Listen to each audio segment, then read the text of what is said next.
Hello guys, কেমন আছেন? আশা করুন ভালো আছেন, ভালো থাকো। তো আজকের ভিডিওয়ে আমরা এটাই আলোচনা করব যে যারা নতুন বিনিয়োগকারী শেয়ার বাজারে আসে, ছোট ছোট বিনিয়োগকারী যারা শেয়ার বাজারে আসে তারা কেন লস খায়। দেখো, আমার লস খাওয়ার জন্য অজস্র কারণ আছে। তো কয়েকটা মূল কারণ আজকে আমরা সিরিয়াল বাই আলোচনা করব। তাদের মধ্যে অন্যতম কারণ হওয়া লাগছে ১ নম্বর, যে টিপসের উপরে ভিত্তি করে বাইং করে।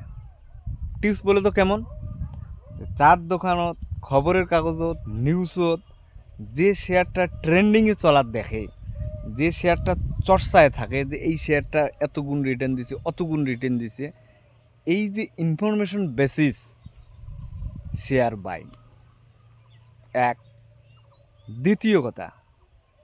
দ্বিতীয় হচ্ছে প্যানিক সেলিং।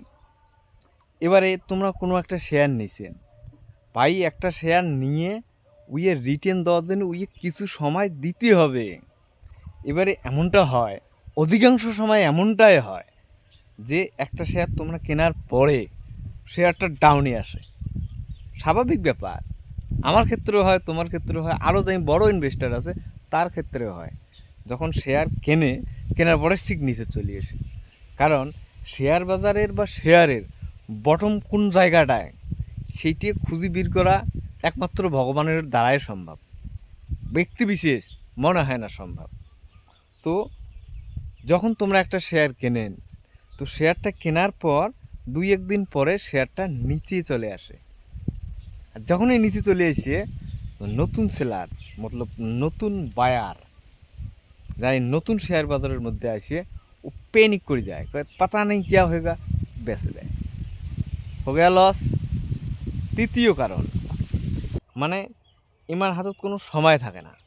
ইমরা শেয়ার বাজার আসি ভাবে যে শেয়ার বাজার বোধহয় পাইসে রাখা আছে, ইউ জামো নেমো চলে আসবো। আরে এসা নেই হতে হয় ভাই সাহেব। তো আসি আমরা কী করা শুরু করে, যে 2 বছর 5 বছর ইনভেস্টমেন্ট করি, এত লম্বা সময় থাকা আমার পক্ষে সম্ভব না। শর্টকাটের কী রাস্তা আছে, শর্টকাট দিয়ে যাবার ধরেই উনি চলে যায় ট্রেডিংয়ে। আর ট্রেডিংত যেই চলে যায়, ট্রেডিংয়ের মধ্যে যে ব্রোকারেজ কোম্পানিগুলি আছে, ইমরা আবার কী করে, ইমরা ওই 1 লাখ টাকা মার্জিন প্রোভাইড করে। মার্জিন বলে তো 1 লাখ টাকা হলে তোমার 3 লাখ টাকার মাল কেনা বেচা করবে, ঠিক আছে? মার্জিন দিয়ে আদ্রিঘোনা মারি দেয় এবার। তো এই কারণগুলির আরও অনেক কারণ আছে, তো অত কারণের বিষয়ে আলোচনা না করি। তো মোটে আজকে এই 3টে কারণ, এই 3টে কারণের জন্যেই বেশি সংখ্যক মানুষ লস খায়।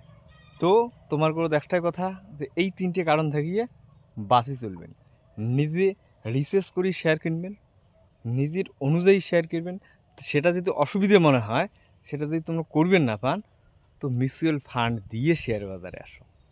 একা একা আসতে হবে না। ওকে, আজকে এতটুকুই। ধন্যবাদ, ভালো থাকবেন।